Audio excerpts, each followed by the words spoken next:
Alors moi j'étais en contact avec Mathilde, donc qui m'a un petit peu décrit les étapes de la pépinière. Et donc j'étais invitée à une formation donc à Paris avec l'équipe Frères des Hommes. Et en fait c'est à ce moment-là que les choses ont commencé à se déclencher. J'ai rencontré mon tuteur et c'est à ce moment-là qu'a commencé l'accompagnement avec Frères des Hommes. Donc c'était, je me rappelle plus, je crois que c'était en février il me semble.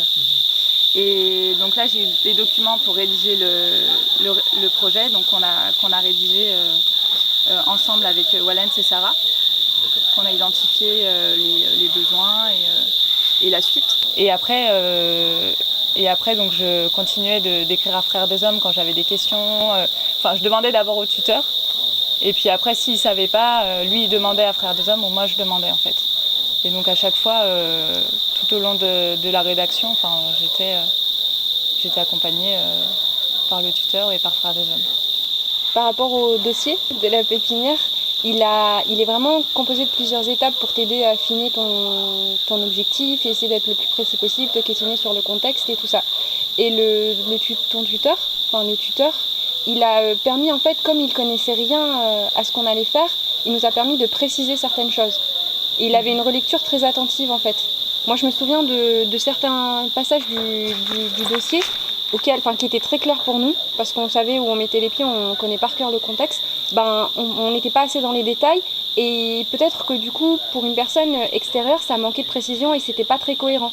Et il nous a permis en fait de bien clarifier et simplifier les choses pour que tout ait une cohérence d'ensemble. J'avais commencé un petit peu à récolter avant en mettant en place une action dans une boulangerie et pour faire connaître le projet en fait. Donc l'idée c'était de préparer des plats haïtiens pour faire connaître Haïti et en même temps parler du projet, du monde rural et de faire découvrir Haïti par le biais de la nourriture. Et j'ai démarré ma collecte, je crois que la page a été ouverte début avril il me semble. Donc j'ai démarré tout de suite après. Comme je partais en Haïti mi-avril, j'ai eu 2 semaines pour faire des actions. Une des spécificités, je pense, de la collecte de Claire par rapport à, je ne sais pas quel choix feront les autres pépins, c'est qu'elle est partie très rapidement après le lancement de sa collecte et que du coup, ça s'est fait principalement par mail parce qu'on avait besoin qu'elle vienne maintenant. Et que peut-être sa stratégie de collecte aurait été différente si on ne lui avait pas dit viens le plus tôt possible parce que les touristes commencent à venir, mais on a besoin que les activités de la pépinière commencent maintenant. Le budget, comment il a été discuté? Le budget, on a d'abord établi le plan de communication. Ça a été, D'abord, on s'est basé sur la communication, combien ça allait à peu près coûter. Et après, on a rajouté toutes les étapes activité terrain. Activité terrain, en fait. Ça a été un peu séparé en deux, la communication et l'activité terrain pour renforcer les groupements. Si c'est en 2 temps, c'est aussi une répartition du travail. Claire, qui maîtrise le domaine communication, elle était plus en mesure de dire moi, si vous voulez que je construise des affiches, j'ai besoin d'un peu près ce budget-là pour faire des affiches de telle dimension. Est-ce que ça, c'est possible ou pas de le réaliser à tel prix? Donc Claire, elle faisait un peu sur la partie communication le budget dont elle aurait besoin. Et puisque nous, on était sur le terrain, on pouvait évaluer le budget dont on avait besoin pour les activités terrain. On s'est mis au travail directement, petite réunion.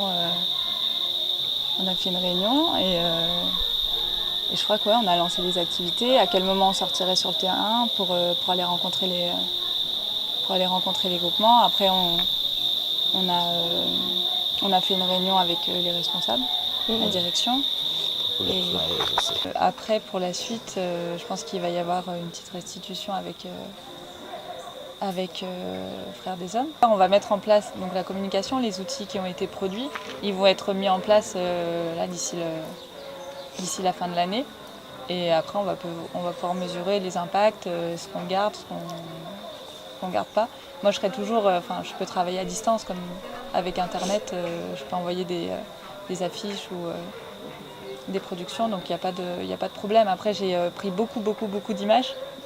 Donc ça, on va pouvoir continuer à communiquer sur les réseaux sociaux et utiliser les images qui ont été produites. La structure accueillante donc le MPP va continuer de s'occuper de la communication parce que Claire va transmettre toute sa boîte images, toute la boîte son, tout ce qu'elle aura pris. Et pour continuer de mettre en valeur, sachant que toi, tu resteras impliqué dans la mesure de tes possibilités et de tes envies.